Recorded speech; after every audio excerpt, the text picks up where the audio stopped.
সনদ সুজাতীয় সংবাদ থেকে পাঠ করছি। এখানে সনদ সুজাতীয় মানে সনৎ কুমার, তিনি এসেছেন। তার শিষ্য বিদুর বিদুর প্রার্থনা করেছিলেন, সেই জন্য তিনি এসে বিদুরের দাদা মানে ধৃতরাষ্ট্র, তিনি তার সন্তানদের মৃত্যু ভয়ে ভীত, তাকে আধ্যাত্মিক জ্ঞান দেওয়ার জন্য এসেছেন। কেননা এক আধ্যাত্মিক জ্ঞান ছাড়া কোনোভাবে মৃত্যু ভয় এগুলো যায় না, কেননা এটা ভেতরেই থাকে। এই মৃত্যু ভয় বা কি হবে কি হবে, আমার কি হবে, এই যে সিকিউরিটি, এই যে ভাবটা, এটা অজ্ঞান থেকে আসে। কিসের অজ্ঞান? যে আমি যখন আমি নিজেকে জানি না, আমি নিজেকে যদি চিনতে না পারি, তখন আমার এইগুলো অজ্ঞান আসে। কিন্তু যখন আমার জ্ঞান হয়, তখন আমার এই ভয়গুলো কেটে যায়। সেই জন্য এই আধ্যাত্মিক জ্ঞানের জন্য ধৃতরাষ্ট্র তিনিও বুঝছিলেন, এবং তিনি এই আধ্যাত্মিক জ্ঞান যাতে লাভ করতে পারেন, প্রথমে বিদুরকে বলেছেন।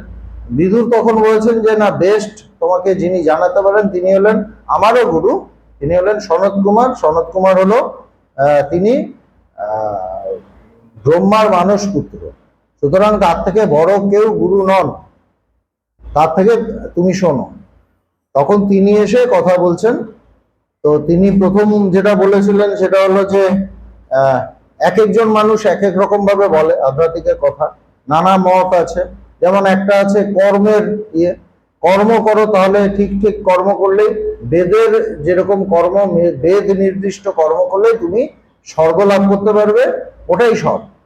আবার কেউ কেউ বলে যে না, কর্ম চাই, উপাসনাও চাই, তখন তুমি আসল জায়গায় পৌঁছাতে পারবে। আবার কেউ কেউ বলেন না, তাও না, আসল হলো জ্ঞান। তুমি জ্ঞান লাভ করলেই, মানে যেখানে বলছে মৃত্যু টিত্যু কিছু নেই, তোমাকে সেই জ্ঞান লাভ করতে হবে। এরকম অনেক মত আছে। তবে একটার সাথে যে আরেকটার বিরোধ আছে তা না, যে যে জায়গায় দাঁড়িয়ে থাকে সেই জায়গায় তার জন্য ওটা। যেমন একটা বাচ্চার জন্য যে ডোজটা দেবে, সে যখন স্ট্রং মানে বয়স্ক হয়ে যাবে, তার জন্য ডোজ আরেকটু বেশি হয়। দুটো ডোজ সেম নয়, কিন্তু এক একজনের জন্য এক একটা। সেই জন্য এগুলোর মধ্যে কোনো বিরোধিতা নেই, যার জন্য যেটা, এটাই তিনি বলেছিলেন। তারপর বলছেন, হে ক্ষত্রিয় প্রধান, অনাদিকাল হইতেই এই দুইটি মতই প্রচলিত আছে এবং উভয় মতই সত্য। বলছে এই যে দুইটি মত, একটা হলো সেই জ্ঞান কাণ্ড, একটা হলো কর্মকাণ্ড, বলছে যে দুটোই সত্য। তথাপি বিদ্বানগণ বলেন যে মোহই মৃত্যু। হচ্ছে বিদ্বান যারা, তারা কি বলেন? মৃত্যু কি? মোহটাই মৃত্যু। শরীর চলে যাওয়াটা মৃত্যু নয়, সে যে মোহ প্রাপ্ত হয়েছে সেটাই মৃত্যু। বিদ্বানরা বলেন, মানে বিদ্বান বলতে কি, যারা জ্ঞানী তাদের কথা বলা হয়েছে। যে শরীর মারা গেল সেটাই মৃত্যু তারা বলছে না, তারা বলছে যে তোমার যে মোহটা করতে হয় অজ্ঞান থেকে, অজ্ঞান থেকে মোহটা হয়, বলছে অজ্ঞানটা, ওটাই মৃত্যু। তথাপি বিদ্বানগণ বলেন যে মোহই মৃত্যু। আমি কিন্তু প্রমাদকেই মৃত্যু নামে অভিহিত করিয়া থাকি এবং অপ্রমাদকেই অমরত্ব বলি। তো এগুলো ব্যাখ্যা করছেন আর কি। প্রথম বলছেন যে কোন কোন বিদ্বানের মতেই যে অনাত্ম বস্তুতে আত্ম অভিমান রূপ মিথ্যা জ্ঞানী মোহ। মোহ কাকে বলে? যেমন আমার মোবাইলের উপর খুব মোহ। তো বলছে অনাত্ম বস্তুতে, যেটা অনাত্মা, যেটা আত্মা নয়, সেরকম একটা বস্তুতে আত্ম অভিমান রূপ মিথ্যা জ্ঞানী মোহ। ওইটাকে আমি এমন ভাবে ভাবছি যে ওটা আমি, ওটা যেন আমি, আমার এমন তার উপর একটা মন, ওটা আমি নিজের একটা অংশ বলে মেনে নিচ্ছি। তো বলছে এটাই মোহ। যেটা অনাত্মা, যেটা আমি নই, সেটাকে আমি বলে ভাবা, এটাই মোহ।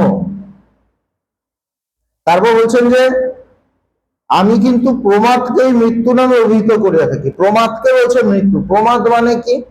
হচ্ছে স্বাভাবিক ব্রহ্ম ভাব হইতে বিচ্যুতি প্রমাদ। আমার যে ব্রহ্ম ভাব, আমি স্বরূপত ব্রহ্ম, সুতরাং আমি যদি ব্রহ্ম হই, আমার ভেতরে ব্রহ্ম ভাবটাই প্লে করবে, আমি ব্রহ্ম রূপেই থাকবো, কনসাসলি ব্রহ্ম হিসেবে নিজেকে অনুভব করব। বলছে সেখান থেকে বিচ্যুতি মানে যখন আমি নিজেকে জীব বলে ভাবছি, এটাই প্রমাদ, এটাই মিথ্যা। এই প্রমাদ পূর্বোক্ত মিথ্যা জ্ঞানেরও কারণ। এই প্রমাদ থেকে মিথ্যা জ্ঞান হয়, আত্মবিষয়ক অজ্ঞান। প্রমাদটা কি? আত্মবিষয়ক অজ্ঞান। আমি যখন নিজেকে জানতে পারছি না, এই মানে আমার নিজের যেটা স্বরূপ, আসল রূপ, সেটা যখন ঢাকা পড়ে যাচ্ছে, সেটাই প্রমাদ। অজ্ঞানরূপী প্রমাদী মৃত্যু এবং জন্ম মরণাদি সর্ব অনর্থের বীজ মূল অজ্ঞান।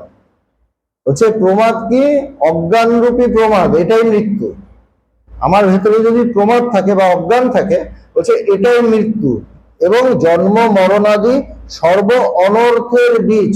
এই যে আমরা বারবার জন্ম গ্রহণ করি, আবার মৃত্যু হয়, আবার জন্মগ্রহণ করি, এই যে একের পর এক জন্ম আমরা কাটিয়ে আসছি, এইভাবে চলছি তো চলছি, বলছে এটাই মৃত্যু, এটাই মৃত্যু। এটা কারা বলেন? জ্ঞানীরা বলেন। স্বাভাবিক অপ্রমাদ কাকে বলে? বলছে অপ্রমাদ কাকে বলে? একটা হলো প্রমাদ মানে অজ্ঞান, অপ্রমাদ বলছে স্বাভাবিক স্বস্বরূপে অবস্থা। আমি যখন নিজে ব্রহ্ম হিসেবে স্থিত আছি, সেটাই অপ্রমাদ, সেটাই অপ্রমাদ। মৃত্যুর বৈতম, এই শ্রুতিও এ বিষয়ে প্রমাণ। অপ্রমাদ অর্থাৎ সম্যক অবহিততা, সম্যক অবেক্ষণ বা জ্ঞান, বলছে ঠিক ঠিক জ্ঞান, এটাই হলো অপ্রমাদ। নিজের জ্ঞান, নিজের আসল জ্ঞান, আমি কি, এই বোধ, এই জ্ঞান, এটাই অপ্রমাদ। আর অমরত্ব কি বলছে? অমৃতত্বের হেতু। অবিদ্যাবস্থাতেও বন্ধন সত্য বলে মনে হয়, বিজ্ঞানের পক্ষে উহা ভ্রান্তি কল্পিত রজ্জু রজ্জু সর্পের ন্যায় কোনো কালেই নাই, মোহ বশত প্রতীয়মানবদ্ধ মাত্র জ্ঞান দ্বারাই নিবৃত্ত হইয়া থাকে, ইহাই ভাবার্থ। অমরত্ব মানে বলছে এটাই আমাকে আসল অমৃতটা লাভ করিয়ে দেয়, এটাই অমরত্ব। অবিদ্যাবস্থাতে বন্ধন সত্য বলে মনে হয়, যখন আমার মধ্যে অবিদ্যা আছে, তখন যে আমি বদ্ধ হয়ে আছি, এটাকেই মনে হয় সত্য, এটাই ঠিক। মনে হয় যে আমি এরকমই, প্রত্যেকটা মানুষই এরকমই, আমার মতো সবাই, আমিও বদ্ধ, সবাই বদ্ধ, মুক্তি যুক্তি বলে কিছু নেই। তখন এরকম ভাবে অবিদ্যা যখন আমার ভেতরে থাকে, অজ্ঞান থাকে, তখন এরকমই মনে হয়। বিজ্ঞানের পক্ষে উহা ভ্রান্তি কল্পিত, রজ্জু সর্পের ন্যায় কোনো কালেই নাই। যেমন একটা দড়ি পড়ে আছে, সাপ দেখছি, আসলে ওখানে দড়ি ছিল, কোনো কালে সাপ ছিল না। বলছে বিজ্ঞানের কাছে, যিনি জ্ঞানী, তার কাছে কি বলছে? আমি যে নিজের বদ্ধ বলে ভাবছি, এর দ্বারা বদ্ধ, তার দ্বারা বদ্ধ, সংসারের দ্বারা বদ্ধ, ওর দ্বারা কর্তব্যের দ্বারা বদ্ধ, এই যে ভাবছি, বলছে এইটাও সেই রজ্জু সর্পের মতোই, কোনো কালেই নেই। এই বদ্ধতা কোনো কালেই নেই, কোনো কালে ছিল না, এটাই বদ্ধতা, এটা কোনোদিনই ছিল না।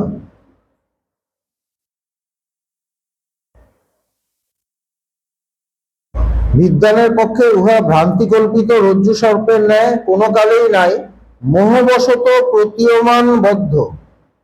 মোহবশত, আমার মোহের জন্য মনে হয় আমি বদ্ধ হয়ে আছি। মোহবশত প্রতীয়মান বদ্ধ মানে ওটা প্রতীয়মান হচ্ছে মাত্র। এই যে অজ্ঞানটা, ওটা কিভাবে যায়? এই অজ্ঞানটা কিভাবে যায়? বলছে শুধু জ্ঞান দ্বারা এই অজ্ঞানটা যায়, আর কোনোভাবে যায় না। শুধু জ্ঞান দ্বারা এই অজ্ঞানটা কাটে, আর কোনোভাবে যায় না। মাত্র জ্ঞান দ্বারাই নিবৃত্ত হইয়া থাকে, ইহাই ভাবার্থ।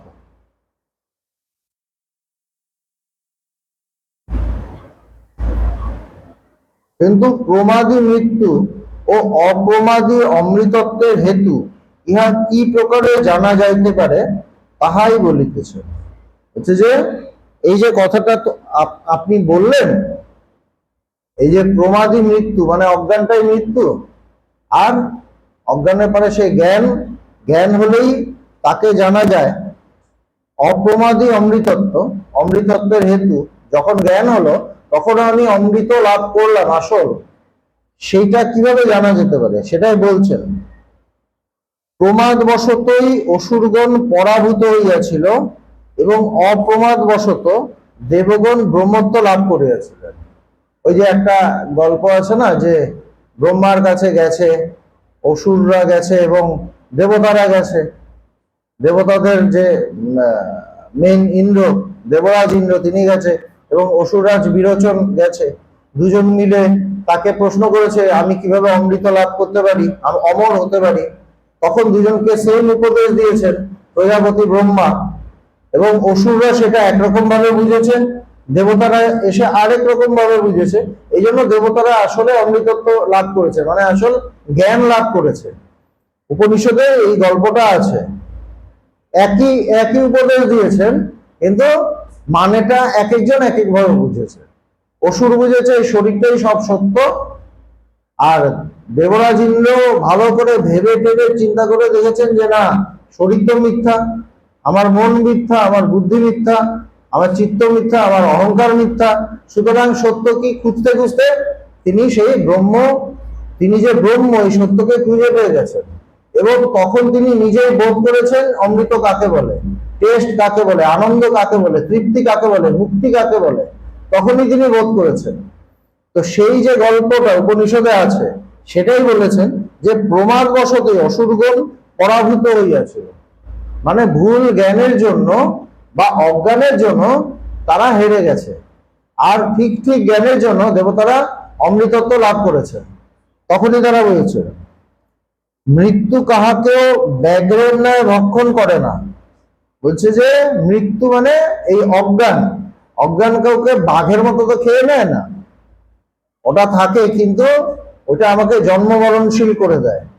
জন্মাচ্ছি, কিছুদিন থাকছি, ভোগ এবং দুর্ভোগ ভোগ করছি, তারপর আবার মৃত্যু হচ্ছে, আবার জন্মাচ্ছি, আবার কিছু 1% ভোগ, 99% দুর্ভোগ, এর মধ্যে দিয়ে যাচ্ছি, আবার মরছি, এইভাবে চলতে থাকে সাইকেলে।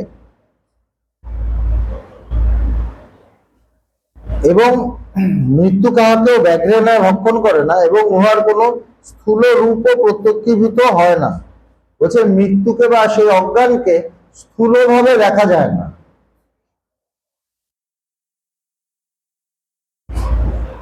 অনাত্মা দেহাদিতে আত্মভাব বশতই, বলছে ওটাকেই প্রমাদ বলে। অনাত্মা দেহাদিতে আত্মভাব, এই যে দেহ এটা অনাত্মা, জড়, এটা জড়, কিন্তু এইটাকে আমরা আমি বলে ভাবি।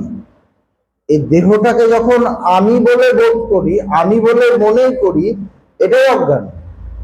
এবং সমস্ত অনর্থের মূল আমাদের কাছে আমার অস্তিত্ব বলতে আমার এই শরীর, কিন্তু এটা যে আমার আসল অস্তিত্ব নয় এটা আমরা বুঝতে পারি না, এটা আমরা জানতে পারি না।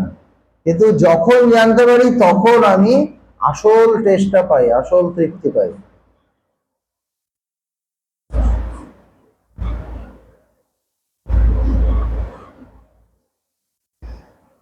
অপ্রমাদ হচ্ছে স্বাভাবিক চিৎ সদানন্দ অদ্বিতীয় ব্রহ্মাত্ম ভাবে অবস্থান বসতে।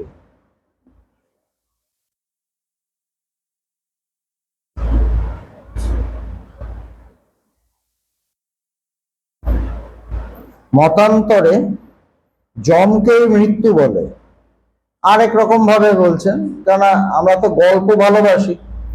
যখন অজ্ঞানকে মৃত্যু বলছে তখন যারা এই গল্প উপাখ্যান এগুলো ভালোবাসে তারা বললেন না যমরাজই আসল মৃত্যু। তো ওটাই বলছে যে যমকে মৃত্যু বলে, কিন্তু তাহা যথার্থ নয়, প্রমাদী মৃত্যু। এবার শঙ্কা, পূর্ব শ্লোকে বলা হইয়াছে যে মৃত্যুকে কেউ প্রত্যক্ষ দেখিতে পায় না, উহার কার্য মাত্র দৃষ্টিগোচর হয়, ইহা ঠিক নয়। কারণ সাবিত্রী উপাখ্যানে বর্ণিত আছে যে ওই বললাম না গল্প, সাবিত্রী দেখছেন যে যমরাজ তার সত্যবানের হৃদয় থেকে সে তার প্রাণটাকে হরণ করে নিয়ে যাচ্ছেন, এইসব এইসব আছে আর কি। তো বলছেন যে এই ধরনের যদি প্রশ্ন হয়, কেন উনি বলছেন প্রমাদটাই মৃত্যু, অজ্ঞানটাই মৃত্যু, কিন্তু যদি এই ধরনের প্রশ্ন হয়, কেননা এই ধরনের উপাখ্যান তো আছে সাবিত্রী সত্যবানের, হচ্ছে যে না যমরাজই মৃত্যু, তখন আবার সনত কুমার বলছেন আত্মা অর্থাৎ স্ববুদ্ধিতে স্থিত ব্রহ্মে সদা রমমান অর্থাৎ ব্রহ্মনিষ্ঠ অমরণ ধর্মা বিবস্বত নন্দনকেই কেহ কেহ মৃত্যু বলিয়া থাকেন, যিনি পিতৃলোক শাসন করেন ইত্যাদি। যে সেই যমকে আর কি, যমের কথা বলছেন, যমই সেই মৃত্যু। আত্মা অর্থাৎ স্ববুদ্ধিতে স্থিত ব্রহ্মে সদা রমমান, বলছে যার বুদ্ধি সবসময় ব্রহ্মে নিষ্ঠ। যমরাজের কথা বলছে, আমরা জানি যে যমরাজ কিন্তু বিরাট বড় জ্ঞানী, তিনি বিরাট বড় জ্ঞানী। কেন? নচিকেতা তার কাছে জ্ঞান লাভ করতে যাচ্ছেন, বালক নচিকেতা তার কাছে যাচ্ছেন কেন? জ্ঞান লাভ করার জন্য, তিনি ভীষণ বড় জ্ঞানী। তো সেই যমকে কেউ কেউ মৃত্যু বলছেন, আবার কেউ কেউ বলছেন যে স্ববুদ্ধিতে স্থিত ব্রহ্মের সদা রমমান অর্থাৎ ব্রহ্মনিষ্ঠ অমরণ ধর্মা বিবস্বত নন্দনকে কেউ কেউ মৃত্যু, বিবস্বত নন্দন মানে যমরাজ, তাকে কেউ কেউ মৃত্যু বলেন, যিনি সবসময় ব্রহ্মে স্থিত। অপর কেহ কেহ স্বীয় বুদ্ধিতে প্রকাশমান ব্রহ্মে সদা বিচরণকারী অর্থাৎ ব্রহ্মনিষ্ঠ অমর বৈবস্বত যমরাজকে মৃত্যু বলিয়া থাকেন। সেই যম দেবতাই পিতৃলোক শাসন করিয়া থাকেন এবং তিনি পুণ্যাত্মাদিগের কল্যাণ ও পাপীদিগের দুঃখ প্রদান করিয়া থাকেন। যারা পুণ্যাত্মা তাদের তিনি কল্যাণ দান করেন, যারা পাপী তাদের জন্য তিনি দুঃখ দেন, এটাও কেউ কেউ বলেন। কিন্তু আসলে কি বলছে, সত্যবান সাবিত্রীর কাহিনীতে যমরাজের রূপ বর্ণিত হইয়াছে সত্য, কিন্তু তাহাই সাক্ষাৎ মৃত্যু নহে, বলছে ওটাই আসল মৃত্যু নয়। মত কথিত স্বস্বরূপ বিচ্যুতি রূপ প্রমাদী যথার্থ মৃত্যু উভয় অজ্ঞান, বলছে অজ্ঞানটাই আসল মৃত্যু। স্বস্বরূপ বিচ্যুতি, যেখানে আমি স্বরূপ থেকে বিচ্যুত হচ্ছি, আমার স্বস্বভাব থেকে, আমার আসল স্বভাব থেকে আমি বিচ্যুত হচ্ছি। যেমন একটা ছেলে খুব ভালো, সারা জীবন খুব ভালো, হঠাৎ দেখা গেল ও চুরির দায়ে ধরা পড়লো, তখন সবাই কি বলবে? ছেলেটা তো এরকম ছিল না, এত ভালো ছেলে ছিল, ও খুব বাজে সঙ্গে মিশেছে সেই জন্য এটা হয়েছে। মানে তাদের সাথে স্বভাবটা, তার যেটা অরিজিনাল স্বভাব ছিল সেখান থেকে তার বিচ্যুতি ঘটেছে, এরকমই তো বলে। সুতরাং যখন আমাদের সেই ব্রহ্ম ভাব থেকে বিচ্যুতি হচ্ছে, আমি যখন ব্রহ্ম থেকে জীব হয়ে যাচ্ছি, আমরা সবাই নিজেদের জীব বলে জানি, আমি সাধারণ মানুষ, আমরা এগুলো বলি সাধারণ জীব এরকম বলি, কিন্তু আসলে আমরা সবাই ব্রহ্মস্বরূপ, চিৎ সৎ চিৎ আনন্দ স্বরূপ, কিন্তু সেটা আমরা জানি না। তার মানে কেন জানি না? ওখান থেকে আমার বিচ্যুতি ঘটেছে, মানে ব্রহ্ম থেকে বিচ্যুত হয়ে আমি জীব হয়েছি, তাই না? যেমন সাপ লুডোর খেলায় সাপের মুখে পড়লে তখন আমি যে যে পজিশনে ছিলাম ওখান থেকে অনেকটা নেমে আসি, মানে বিচ্যুত হই। সেরকমই এভারেস্টে যাচ্ছি, কিছুটা গিয়ে আমি পড়ে গেলাম নিচে, পড়ে মরে গেলাম, মানে বিচ্যুতি ঘটলো। সেরকমই বলছে যে আসল অজ্ঞান হলো, আসল মৃত্যু হলো যখন আমার সেই ব্রহ্মভাব থেকে সরে আছি, সেটাই আমার মৃত্যু, আসল মৃত্যু। শরীর মরে যাওয়াটা মরে না, সে জ্ঞানীরাও তো তাদেরও তো মরণ হয়, তাদেরও তো দেহ যায়, কিন্তু সেটা কি মরণ? এটা কি মৃত্যু? না। এই অজ্ঞান সাক্ষাৎ বিনাশের হেতু, ইহা শ্রুতি সম্মতও বটে। শ্রুতি বলেন কেউ এই জীবনেই যদি ব্রহ্মজ্ঞান লাভ হয় তবেই কৃতকৃত্যতা হয়। শ্রুতি বলেন যে এই জীবনেই যদি জ্ঞান লাভ হয় তাহলেই ঠিক ঠিক কৃতকৃত্য, তোমার জীবন ধন্য হলো। যদি জ্ঞান লাভ না হয় তাহলে যা কিছু করো না কেন, তুমি সারা পৃথিবীর মানে একদম আমেরিকার প্রেসিডেন্ট হয়ে যাও, সেও চঞ্চল, সেও সেও স্যাটিসফাই না জীবন নিয়ে। দেখবেন আজকে এই বলছে, কালকে ওই বলছে, প্রতিদিন কথা চেঞ্জ হচ্ছে, স্যাটিসফাই না। কেন? তার তার তার তার থেকে বড় পাওয়ারে তো কেউ নেই, কিন্তু স্যাটিসফাই না। এই জন্য বলছেন যে যখন আমি অজ্ঞানে পড়লাম, ব্রহ্ম থেকে জীব হলাম, তখনই আমি সব হারালাম। আমার শরীরটা বেঁচে থাকতে পারে, কিন্তু আমি অ্যাকচুয়ালি মৃত। তাকেই বলে জীবন মৃত। ভগবানকে তার গুরুদেব পবিত্রানন্দজি বলছেন, জীবন মৃত থেকে যদি আমি জীবন মুক্ত হতে পারি, সেটাই আসল, সেটাই কৃতকৃত্যতা। এই জীবনে যদি ব্রহ্মজ্ঞান লাভ হয় তবেই কৃতকৃত্যতা হয়। কিন্তু যদি এই জীবনে ব্রহ্মজ্ঞান লাভ না হয়, তবে মহান বিনাশ অর্থাৎ দীর্ঘকাল ব্যাপী সংসার গতি লাভ হয়। জ্ঞান না হলে দীর্ঘকাল ব্যাপী সংসার গতি লাভ হয়।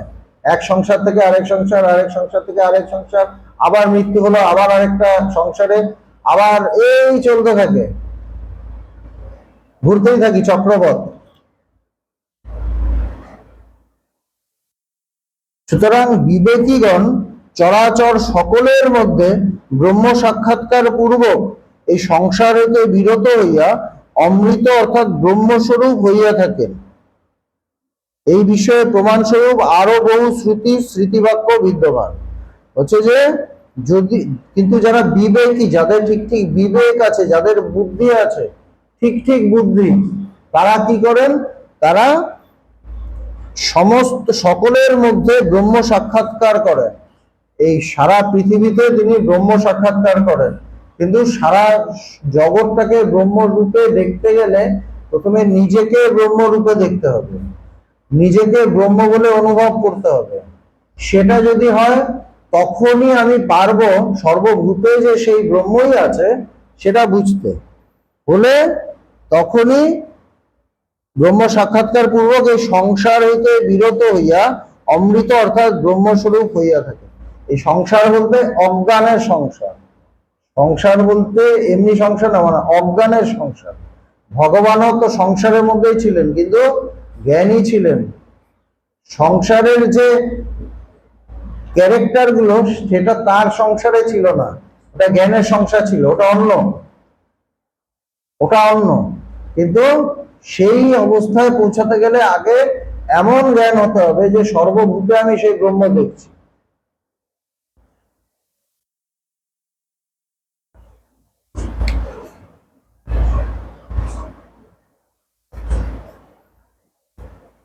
একমাত্র ভ্রান্তি দ্বারা আরোপিত এই সংসার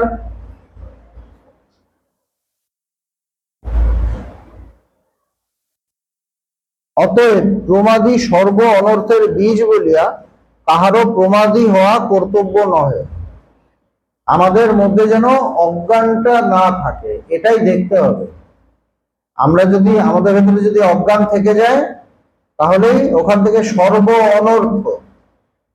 সর্ব অনর্থের মূল।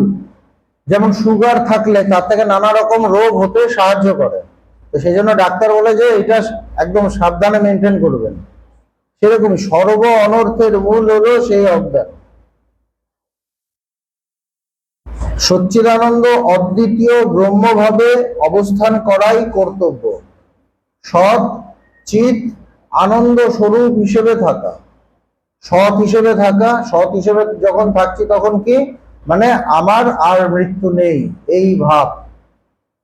চিত হিসেবে মানে জ্ঞান হিসেবে থাকছি, আমি সেই জ্ঞান স্বরূপ, আমি সেই জ্ঞান স্বরূপ। আমাকে আর কোনো জ্ঞান লাভ করতে হবে না। জ্ঞান, আমি অজ্ঞানী নই, আমি জ্ঞান স্বরূপ। জ্ঞানের জন্য আমি জ্ঞান লাভ করার জন্য পাগল হয়ে যাব তা নয়, আমি নিজেই জ্ঞান স্বরূপ আছি। নিজেকে সেই জ্ঞান স্বরূপ বলে চিনতে পারলে আমি দেখব ভেতরেই সব আছে, পরিপূর্ণ। আর আনন্দ স্বরূপ, কোনো দুঃখ নেই আমার মধ্যে, কোনো দুঃখ নেই, এইটাই হলো আমার স্বরূপ, আমার স্বভাব। এইটাকে বোধ করা, এটাই জীবনের কর্তব্য। অতএব প্রমাদী সর্ব অনর্থের বীজ বলিয়া কাহারও প্রমাদী হওয়া কর্তব্য নহে, সচ্চিদানন্দ অদ্বিতীয় ব্রহ্মভাবে অবস্থান করাই কর্তব্য। অদ্বিতীয় ব্রহ্ম হিসেবে অবস্থান করা। এই অমৃতত্ব কোনো কর্মসাধ্য নহে। বলছে এই যে অমৃতত্ব, এই যে জ্ঞান, এইটা কোনো কর্মের দ্বারা হয় না, কর্মসাধ্য নহে। একটা থাকে না, কি করতে হবে বলুন এই জ্ঞান লাভ করার জন্য, বলছে কর্মসাধ্য নহে। সাংঘাতিক কথা। কারণ উহা নিত্য সিদ্ধ নিত্য প্রাপ্ত। বলছে জ্ঞান তো তুমি স্বরূপ হয়েই আছো, তুমি তো জ্ঞান স্বরূপ হয়েই আছো, শুধু অজ্ঞানটা কাটতে হবে, তোমাকে কিছু করতে হবে না, তোমাকে কিছু করতে হবে না। একটা ছেলে খুব ফর্সা, সে যদি বলে আমাকে ফর্সা হওয়ার জন্য কি করতে হবে বলো, তখন বলে তুমি তো ফর্সা আছোই, তোমাকে কিছুই করতে হবে না, শুধু গিয়ে আয়নার সামনে একটু দাঁড়াতে হবে, কেন তুমি ভুলে গেছো তুমি ফর্সা, গিয়ে দেখো তুমি খুব ফর্সা, তাহলেই হলো, আর কিছু করতে হবে না। সেরকম অজ্ঞানটাকে কাটানোর জন্য কি করতে হবে, বলছে জ্ঞান লাভ করতে হবে। তুমি যে জ্ঞান স্বরূপ আছো এটা জানতে হবে, আর কিছু করতে হবে না। না আমাকে সকাল 5টায় উঠে প্রচুর ধ্যান করতে হবে, বলছে না, কি দরকার, তুমি শুধু জেনে নাও। হ্যাঁ, এবার ওগুলো আমাকে চিত্তশুদ্ধির দিকে এগিয়ে দিচ্ছে, সেটা আলাদা কথা, কিন্তু আসলে কি জ্ঞানেই অজ্ঞানটা কাটে। অন্ধকার কিসে কাটে? আলোতে। একটা জায়গায় খুব অন্ধকার হয়ে আছে, আমি বললাম আমি যদি 3 ঘন্টা ধরে এখানে সাধনা করি তাইলে অন্ধকারটা কেটে যাবে, বলছে না, জাস্ট একটা সুইচ টুক করে এরম করবে, ব্যাস তাতেই কেটে যাবে। সুইচটা আছে এরম হয়ে আছে, এটাকে টুক করে এরম করে দাও, তাতেই কেটে যাবে। না আমি যদি 1 ঘন্টা ধরে আমি ধ্যান করি, বলছে না, তাতে কাটবে না, তাতে কাটবে না। কেন? যেটা কাটতে হবে তার বিপরীত যে বস্তুটা দিয়ে তাকে কাটাতে হবে। আলো অন্ধকারকে কাটতে হবে আলো দিয়ে, কেন আলো অন্ধকারের বিপরীত। অজ্ঞানকে কাটতে হবে জ্ঞান দিয়ে, কেন জ্ঞান অজ্ঞানের বিপরীত। কর্ম অজ্ঞানের বিপরীত নয়, বিপরীত জিনিস দিয়ে কাটতে হয়। পূর্বের দিকে যেই যাবো পশ্চিম পেছনে পড়ে থাকবে, কেন পূর্ব পশ্চিমের বিপরীত। আমি উত্তর দিকে চলতে গেলে পশ্চিম পিছনে নাও পড়তে পারে, আমাকে উল্টো দিকে যেতে হবে। তো বিপরীত হলো অজ্ঞানের, অজ্ঞান হলো সমস্ত অনর্থের মূল, অজ্ঞানের বিপরীত হলো জ্ঞান। পরিষ্কার? এই জন্য বলছে অমৃতত্ব কোনো কর্মসাধ্য নয়, কারণ আমার নিত্য সিদ্ধ নিত্য প্রাপ্ত, ওটা তুমি প্রাপ্ত হয়েই আছো, অমৃত তুমি প্রাপ্ত হয়েই আছো, শুধু তোমাকে জানতে হবে, আর কিছু না। অজ্ঞানবশত ভ্রান্তিবশত, অজ্ঞান প্রসূত ভ্রান্তিবশতই জীবের উহা অপ্রাপ্ত বলিয়া বোধ হয় মাত্র। অজ্ঞানের জন্য আমার মনে হয় যে আমার ওটা নেই, এই সচ্চিত আনন্দ এটা আমার নেই, এটা আমাকে লাভ করতে হবে। সেই জন্য আমরা নিজেকে বাঁচিয়ে রাখার জন্য খুব চেষ্টা করি, কিন্তু বলছে তুমি, তোমার কোনো মৃত্যুই নেই, সুতরাং তোমাকে আলাদা করে নিজেকে বাঁচিয়ে রাখার বেশি চেষ্টা করতে হবে না। ভ্রান্তি একমাত্র জ্ঞান নিবর্ত, বলছে জ্ঞান দ্বারাই ভ্রান্তিটা কাটে। একটা দড়ি পড়ে আছে, সাপ দেখছি, এই যে আমি ভুল দেখছি, কাটবে কিভাবে? এটার জন্য কি সাধনা করতে হবে? না না, বলছে একজন এসে দেখে আরে এটা দড়ি, ও তাই তো, বেশ কেটে গেল। তার জন্য কি বিরাট সাধনা দরকার? না, ভ্রান্তি অজ্ঞান সেটা জ্ঞান দ্বারা নিবর্ত হয়। ভ্রান্তি দ্বারা আরোপিত এই সংসার একমাত্র বিচার প্রসূত জ্ঞান দ্বারাই নাশ হয়, অন্য কোনো ক্রিয়াদি দ্বারা নহে। এই জ্ঞান বিচার মানে বিচার প্রসূত জ্ঞান দ্বারা নাশ হয়, এই আমার ভ্রান্তিটা বা অজ্ঞানটা, অন্য কোনো ক্রিয়াদি দ্বারা নয়, কোনো কাজ দিয়ে হবে না। কারণ রজ্জুতে কল্পিত যে সর্প, তাহা কখনো ঘণ্টা বাদনাদি কোনো কর্ম দ্বারা অপসারিত হয় না। আমি একটা দড়িকে সাপ দিয়েছি, আমি বললাম 1 ঘন্টা ধরে ঘন্টা বাজাতে থাকি, তাইলে হবে? শঙ্খ বাজাতে থাকি, হবে? পুজো করতে থাকি, আমরা পুজো করছি, তাতে হবে যে তাকে আমি আবার দড়ি হিসেবে দেখবো? তাতে তো হবে না। বলছে ওটা দড়ি আছে, ভালো করে দেখো, চোখ খুলে দেখো। আমি 1 ঘন্টা কি 5 দিন ধরে ঘন্টা বাজাতে পারি, বা ওখানে প্রচুর ধ্যান করতে পারি, কিছুতেই হবে না।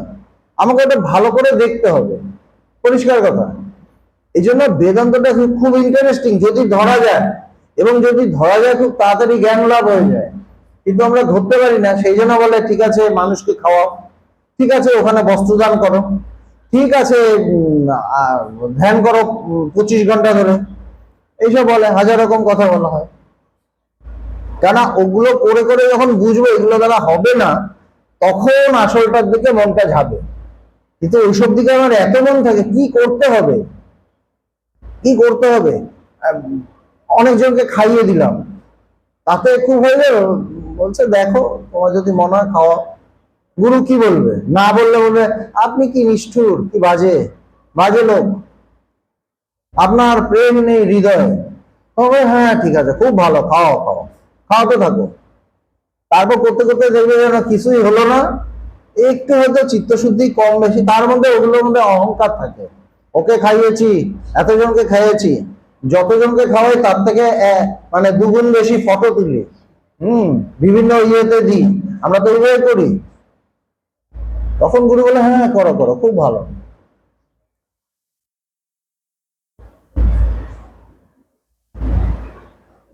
একমাত্র অধিষ্ঠান রজ্জু বিষয় জ্ঞানই কল্পিত সর্প ও তার তৎ জ্ঞানের নিবর্তক। ব্রহ্মে আরোপিত এই সংসার ভ্রম অধিষ্ঠান ব্রহ্ম বিষয় জ্ঞান দ্বারাই একমাত্র নিবৃত্ত হইতে পারে, অন্য কোনো উপায় নয়। বহু শ্রুতিবাক্য বিষয় প্রমাণ। তবে কি কর্ম অনুষ্ঠেয় নহে? এবার প্রশ্ন একটা হলো যে ও বাবা, তাহলে কি কিছুই আমরা কোনো কাজ টাজ করবো না, কর্ম অনুষ্ঠেয় নহে? বলছেন না, তাহা নহে, জ্ঞানীর পক্ষে কর্মের প্রয়োজন নাই। যিনি জ্ঞানী, যিনি জ্ঞান লাভ করলেন, তার জন্য আর কর্মের দরকার নেই, তার জন্য কর্মের দরকার নেই। তিনি যদি কর্ম করেন সেটা এক্সট্রা, তার জন্য দরকার নেই। কিন্তু অজ্ঞানীর পক্ষে উহা অবশ্যই অনুষ্ঠেয়। কিন্তু যারা অজ্ঞানী, যাদের জ্ঞান হয়নি, তাদের জন্য করতে হবে। কারণ কর্ম বন্ধনের হেতু হইলেও, কর্মবন্ধনের হেতু, কর্ম থেকে বন্ধন হয়, কিন্তু বলছে ঈশ্বরের ফলার্পণ বুদ্ধিতে অনুষ্ঠিত হলে ও বন্ধনের হেতু হয় না, বরং চিত্তশুদ্ধি সহায়ক হয়। কিন্তু বলছে যে তুমি যে কর্মগুলো করবে নিজের জন্য না করে, তুমি যদি ঈশ্বরে অর্পণ করো তার ফলটা, যে তার ফল কি হচ্ছে সেটা ঈশ্বরের উপর ছেড়ে দাও, এইভাবে যদি কাজ করো, সংসারের কাজ বা যে কাজই হোক, সেটা কি হবে, তোমাকে বন্ধনে আর ফেলবে না, সেটা তোমার চিত্তকে শুদ্ধ করবে, চিত্ত শুদ্ধির সহায়ক হয়। উহা চিত্তগত যাবতীয় মলাদি দোষ পরিমার্জনের দ্বারা চিত্তকে অন্তর্মুখ অর্থাৎ প্রত্যগাত্ম পরায়ণ করিয়া থাকে। এইভাবে চিত্ত যে শুদ্ধ হচ্ছে, আমার ভেতরে যে কর্ম অনেক আছে, অনেক কামনা বাসনা এগুলো আছে, এগুলো কেটে যায়। তখন কেটে চিত্তটাকে শুদ্ধ করে চিত্তটা আরো ঈশ্বর অভিমুখী করে তোলে, ব্রহ্ম অভিমুখী করে তোলে। তখন মনটা স্থির হয়, আরো শুদ্ধ হয়। কখন হবে? যখন আমি কোনো ফল আশা করব না, তখন হবে। কর্ম করব কিন্তু ফল আশা করব না, ফলটা ঈশ্বরের উপর ছেড়ে দেব, তখন এই চিত্তশুদ্ধিটা হবে।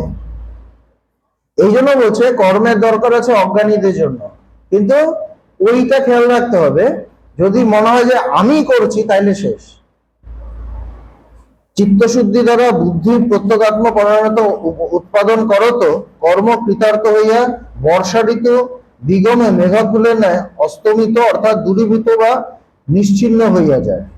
হচ্ছে যে এই চিত্তশুদ্ধি হয়ে আমার যখন মনটা আরো বেশি ঈশ্বরে গেল, ব্রহ্মে গেল, তখন কি হয়, আস্তে আস্তে কর্ম কৃতার্থ হইয়া বর্ষা ঋতু দিগমে মেঘগুলোর ন্যায় অস্তমিত অর্থাৎ দূরীভূত বা নিশ্চিহ্ন হয়ে যায়।